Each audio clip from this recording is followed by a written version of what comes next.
So on this opportunity, you've been determined to come to practice Dhamma, to practice on this meditation retreat, and you've come and traveled from far away, many thousands of kilometers, to come and to learn Dhamma of the Samma Sambuddha, the fully, perfectly self-awakened Buddha. And the practice starts from the restraint of our actions and speech, which is having sila. And then we make the mind firmly concentrated in samadhi so that wisdom can arise. This practice of developing samadhi, this well-established, firmly concentrated mind, it's not just when we sit meditation, but in whatever posture that we are in, whether walking, sitting, standing, or lying down, we try to have mindfulness, have sati with that, being aware of all of our movements. So we start by giving meditation instructions. So when you're sitting meditation, you can establish your posture. You sit with the right leg on top of the left, your right hand in your left palm, and try to sit upright, but don't overly control or force the body. Try to have the body's posture to be just right and relaxed but upright. And then bring attention to know the breath. So you know the in-breath along with the meditation word But, and then the out-breath along with the meditation word To. With the in-breath But, and then the out-breath To. So simply we are trying to have mindfulness with the breath. And you can notice that when, from the time that you wake up, that the mind's already proliferating and thinking of all sorts of things, thoughts of the past, thoughts of the future, thoughts of many different things. And so the mind's not peaceful. And so we're trying to bring up mindfulness and gather it into one meditation object or one object. And we do this through bringing up mindfulness with our meditation repetition or word. So the in-breath But, the out-breath To, or you may be more used to using another phrase or meditation word or repetition, and you can use that as well. On the in-breath, you can use Om Mani, the out-breath Padme Hum, if you're used to that. And so the idea is that we're not trying to have the mind to think of other things, to come back and be with this meditation word or repetition as much as we can. And when we do this, then the proliferation, the amount that the mind is restless will reduce and the mind will become peaceful. So when we're meditating, don't control the breath to be shorter or longer than it is. Whether the breath is short or long, just know that, just be aware of that. If you control the breath too much, then you may have pain or headaches, or the body or the mind just doesn't feel at ease.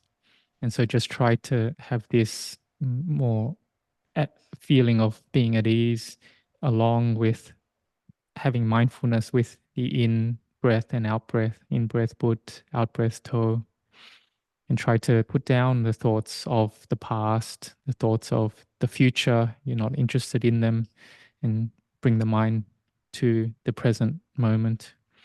And when you develop mindfulness like this, then you start to have more peace, and feelings of piti or rapture may arise. There's this sort of sense of fullness of mind, and this is like the strength of samadhi is increasing. Maybe there's manifestations like the body feels very light, but whatever it is, we're not interested in these, and we just knowing the meditation word along with the breath. And as the peace grows, then this meditation word may disappear on its own, and we know just the breath in and out. And as our peace grows more, then even the breath may disappear altogether. And there may be just stillness and emptiness there. And here we just have mindfulness to know that this is present.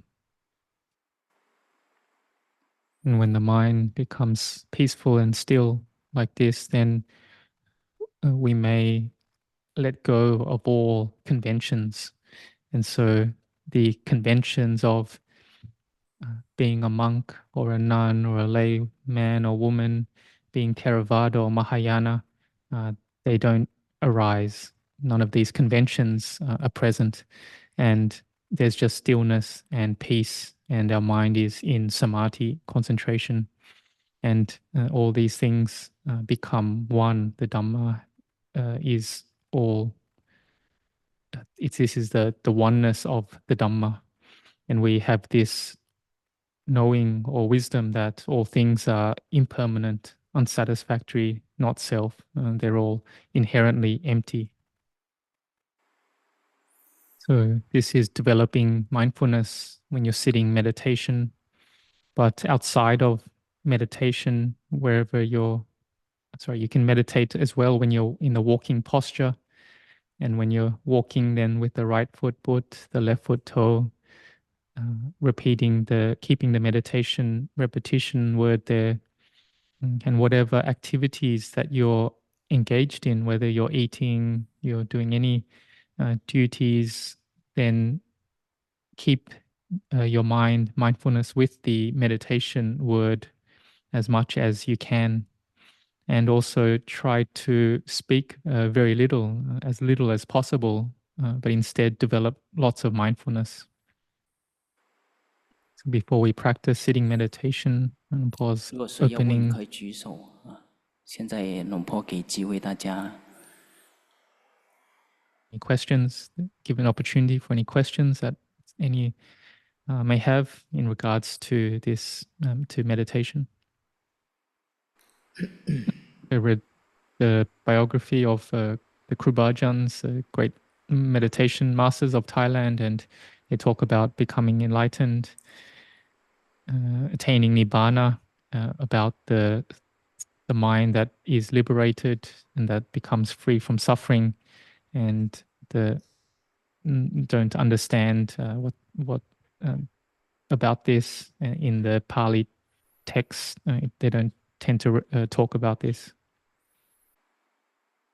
So the mind is in a normal state usually, and then when there's the entering or experience of a sense object, then this is when the defilements of greed, anger, delusion arise. When these defilements arise, this is when a hot state of mind arises or heat arises. And nibbana is coolness.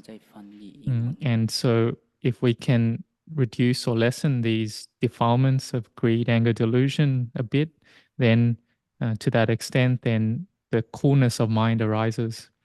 And the coolness is the mind that is pure, or a purity of mind. And this is the state that is free or liberated from suffering. And so if one is able to overcome completely all the greed, anger, delusion, then the coolness of mind completely arises, or we say that is the liberation from all suffering. And she read the biography of Venerable Ajahn Mun, and in there it talks of the original mind or citta, which is purified, and doesn't understand this.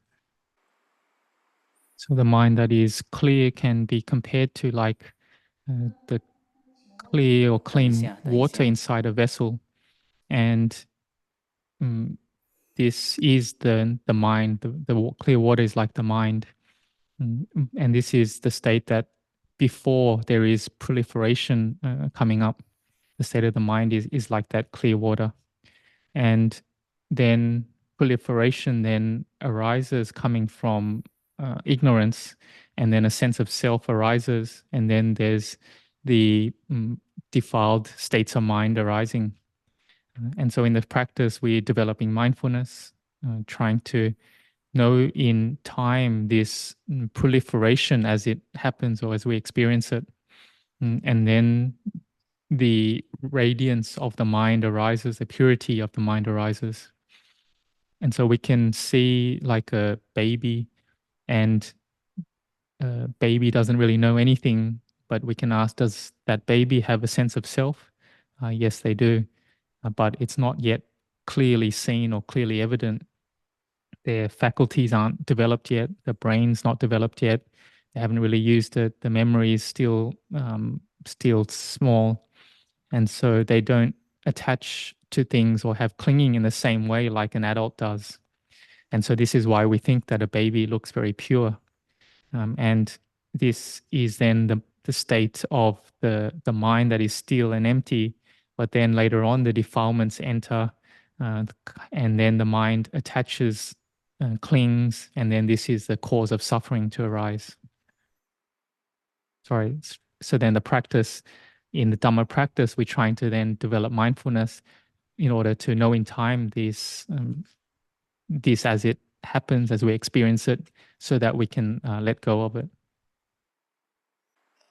The question is then, is this original mind or citta the same as Nibbana, or how are they related? So the original citta or the mind is not the same as Nibbana. It's not purified, but it is clear, but it isn't pure. And there's not yet wisdom there. And so when these the sense objects enter or we experience them, then clinging arises, and there's all proliferation following that. And this is because there isn't wisdom. But its basis, fundamental of it is clear. The same as like water that's not clear is because maybe there's pollutants inside it, a lot of particles or something that we've shaken up this vessel of water, and so it doesn't look clear. And in this way, then we can't make it clear like that. But we can compare it to like water that has colored dye put into it, maybe blue, and then it turns blue, or red, it turns red, green, and it changes color again. But we're taking out that color and bringing it back to its normal, clear state. And we do this through having developing wisdom.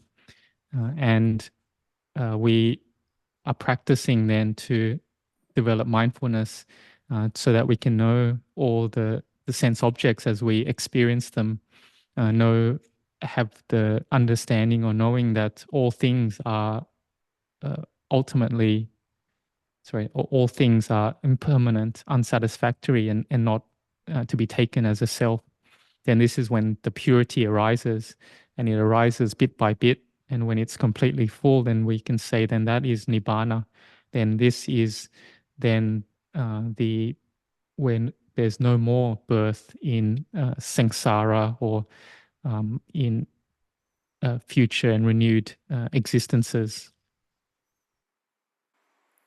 So develop mindfulness in the present moment a lot, and then peace will arise, and then you'll gain clear understanding in this.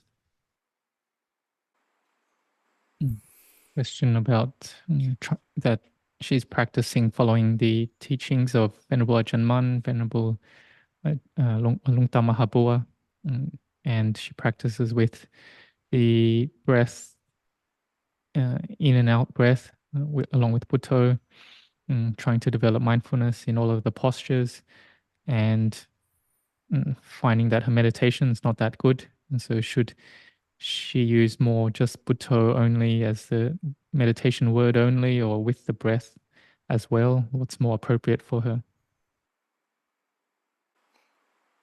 So you can use either the breath along with Bhutto, or only Bhutto with the repetition of the word.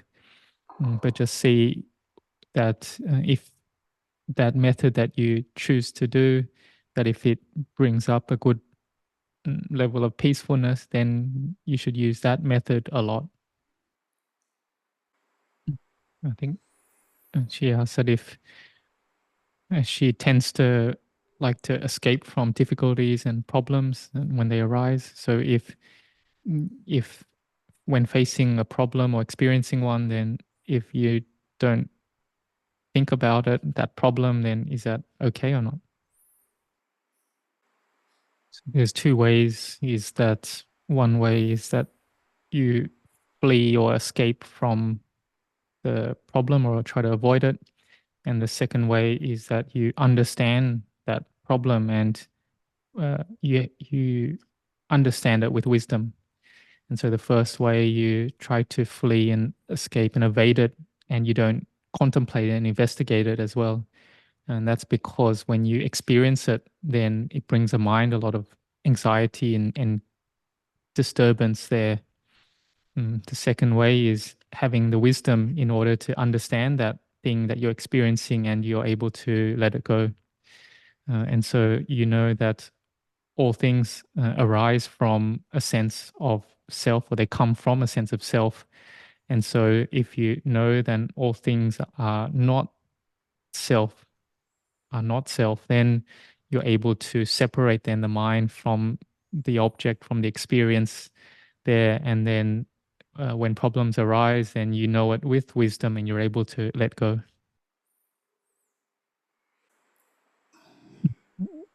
I think continuing on then is can't really understand about not attaching to it and letting go of it. Then how can you solve the problems if you don't attach to it or not interested in it? So we have to understand, and there's two ways. Is that firstly running away from that problem, and the second way is actually having wisdom in regards to it. And so maybe we will experience things in the world, sense impressions, experiences. For instance, maybe someone says something bad to us or harshly to us, and we don't want to hear that, so we have to run away. But then when we run away to the other place, then another person says something bad to us again, and then we try to run away again. And so this is like um, also the case for all types of things as well. And then we try to not be interested in that. We don't want to experience anything like that or know about it. And then this is that we're trying to run away from problems. The second way is that we're able to see them, the sense experiences, the problems, and we're able to overcome it with wisdom, and we're able to let go. And so in the beginning, the mind will experience sense objects, the external world, and it won't have wisdom. And so we do try to run away from it in the way that we're developing samadhi, concentration.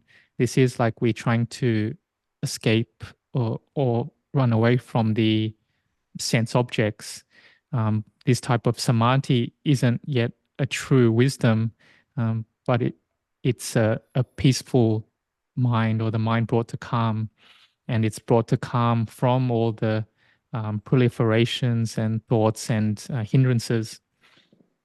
But later on, when we have developed this mind that is in a good state, then we're able to come back and contemplate the sense object, the problem, the issue, and we're able to let go. And then this is when wisdom arises.